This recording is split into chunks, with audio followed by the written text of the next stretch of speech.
Oh, Donnie's talking. He just never shuts up. I just sat back. I watched the show. 45 minutes in front of a mirror. I banged it. I got it. I bang on. What I meant was I bang on. I got it. Okay. Here he is, one half of the team, Donnie and Dolly. Weekdays on Czech Television from 10 to 12. Our Friday regular Canucks insider, the one and only Rick Dhaliwal. How you doing? Gentlemen, how are you? Both of you doing? Well, first of all, how did your weekend in San Francisco go with the Schadenfreude and, of course, traveling alone and all of that? Were you able to make it through? Yeah, I made it through. It was the Bay Area, though, guys. So beautiful.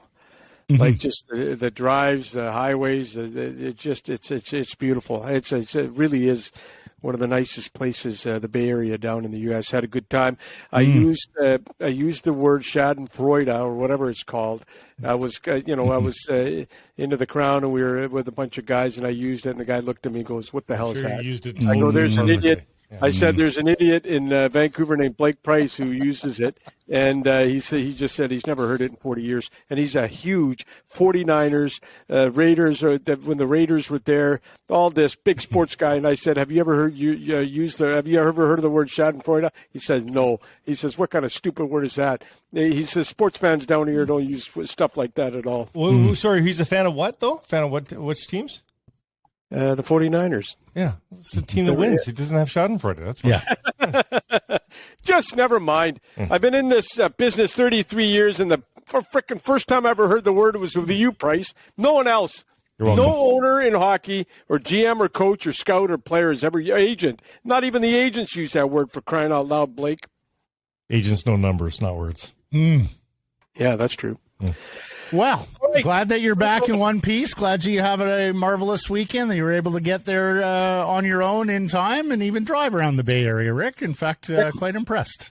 Yeah, my friend. It was a good little quick trip. I went Friday, came back Sunday, and away we go. And especially since you've told us in the past you absolutely despise weddings, so how very gracious. Did you wear jeans to travel? No, I don't wear jeans. Give your head a shake. That's Taylor. Taylor wears jeans. We know. To Ryan's wedding. Yeah, Ryan Henderson's wedding. Yeah. Much to the dismay of Diane Henderson. Well, the entire world, really, yeah. Do you know I had a full breakfast with Diane and Todd Henderson where the only topic was, how in the hell did he think jeans were appropriate to our son's wedding? Oh, Taylor got ripped. Deservingly so. Yeah. Mm-hmm. Yeah. We'll start with the Abbotsford Canucks, Ricky. What's going on down on the farm? Well, first of all, I want to say this. Abbotsford loses to Calgary in overtime 3-2. That's the best team in the American League in Game 1. A very good showing by Abbotsford.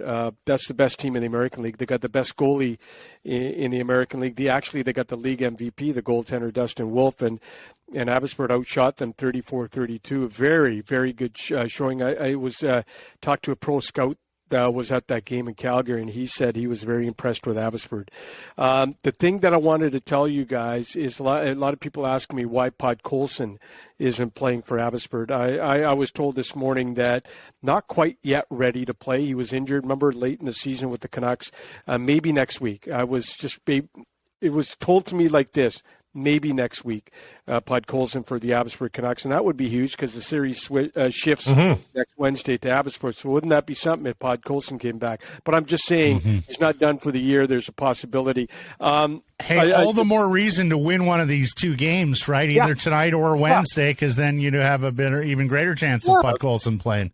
Mm-hmm. Yeah, and I just want to say that the experience these young Canucks are getting for Abbotsford is amazing. You know, Klimovich, Rathbone, Höglander, Sassone, Ratu, Jetwu, all these guys, the young kids. Yeah. You know, that experience they're getting in these pressure-filled games and trying to impress the brass and the coaching staff. This is it. Yeah. This is what you find out what you're made of is when these young kids are thrown into a second-round American Hockey League playoff series against the best team in the American Hockey League, the Calgary Wranglers, and they're good guys. They had 51 wins, I believe, during the regular season. And so, you know what? This is a good time. Also, you know, and I continue to hear this a lot, and I have heard it a lot this year, is Jeremy Colleton and the job he's done in Abbotsford. I think, I'm pretty safe in saying this. I think a lot of people around the league have noticed the job that Colleton has done. In fact, I think, I know the Canucks have had a tough go here in 11 years. They haven't done a lot of right in the last 11 years. It's been a tough go for this fan base who deserves so much better. An intelligent fan base, a really good fan base, they deserve better. But the one thing they've done is moving Utica to Abbotsford is going to pay off in spades. And I think getting the Sedin twins involved, I don't think people realize how big that is. And, when you're a young kid, 19, 20, 21, 22, and you get direction from two Hall of Famers at practice, you can't beat that. Yeah. And I could tell you, and I've told you this before, it was not a good setup in Utica. I know they went to the American Hockey League Finals with Travis Green that one year, but the happiest people are the agents when they see their clients in Abbotsford and the Colleton working with them. You also got the Sedin twins, but on any given night in Abbotsford that the Canucks brass is going to be there to watch. You just did not know that in Utica. You never knew. You never knew when the coach or the GM or the assistant GM of Vancouver was ever going to show up in Utica. And a lot of times in the year-end meetings, they weren't done with the Canucks brass. And, so anyways, I'm Ricky, just saying... Benning and those guys would show up to Utica. It was almost like their arrival was declared by trumpets in the town square. It was so rare, right? Yeah, and that's what I mean, right? That's what I mean.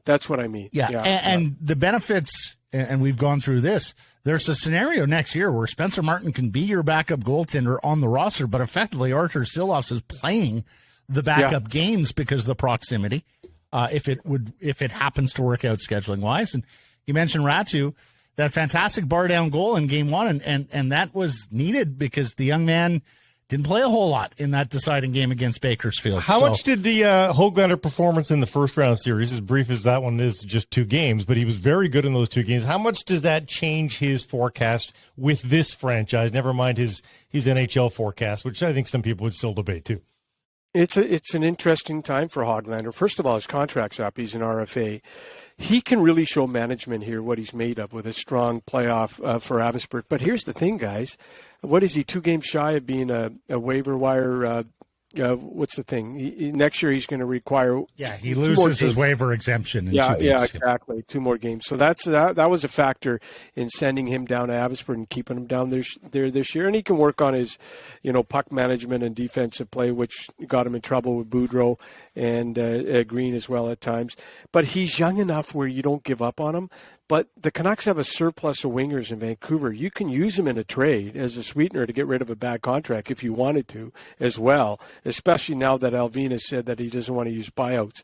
The Rangers asked for Höglander in that Kravtsov deal, and the Canucks said no, and they put Will Lockwood in there. So he's an interesting guy for me. You could say he's not far and he can become a regular at the NHL level, or, you can use him in a sweetener because, look, we've learned, the Canucks management, the previous one and this one, they have tried so hard to get rid of bad contracts. They're not easy. But the funniest thing is if everyone in Vancouver knows it's a bad contract, don't you think the rest of the NHL knows it's a bad contract? Of course, Rick. Of course. Yeah.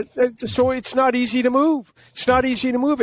It's going to take a sweetener to get rid of it, and so we'll see how that. It's a big time for Höglander right now. There's no question in my mind.